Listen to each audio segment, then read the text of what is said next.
In 1993, technician Martin Hales was archiving old VHS surveillance tapes, searching through hours of grainy, uneventful footage.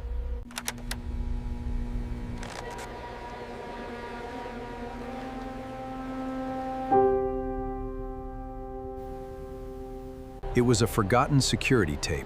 It suggested everything was wrong. Suddenly, the dead child was walking. He was walking around an airport.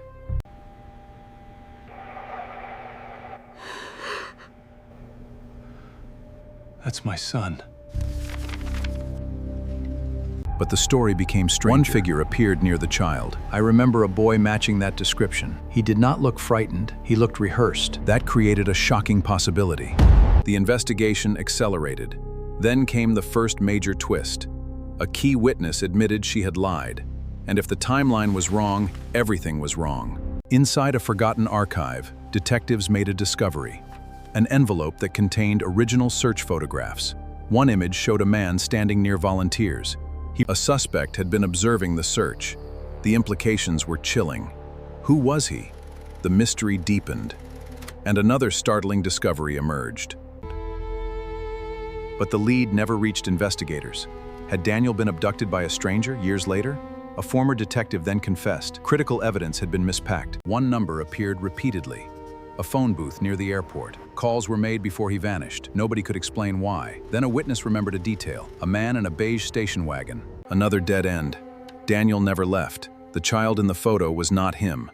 Where has he been for 5 years? A trafficking network? The investigation expands. One letter stood out. It contained only a sentence.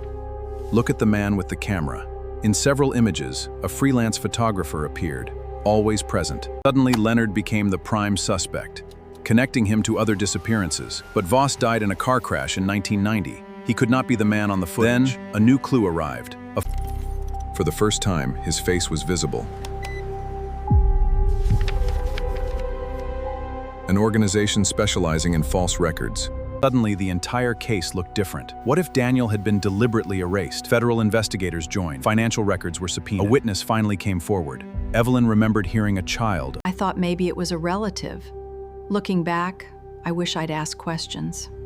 Her testimony changed everything.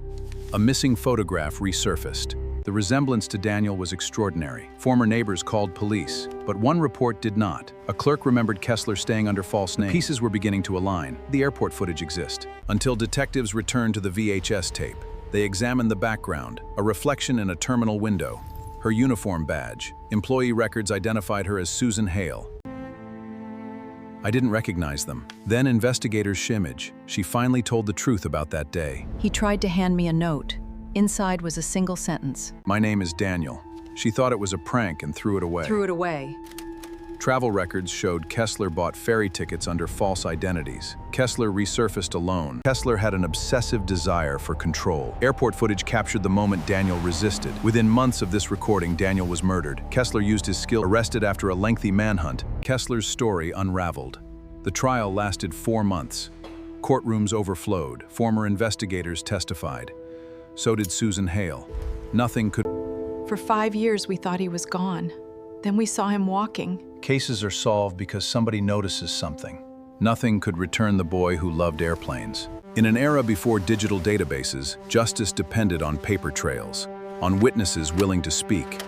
Daniel Mercer disappeared. A tape revealed a killer. That discovery exposed a lie, uncovered a killer. Across dust-covered archives, a child finally told investigators where to look. Justice arrived because someone pressed rewind.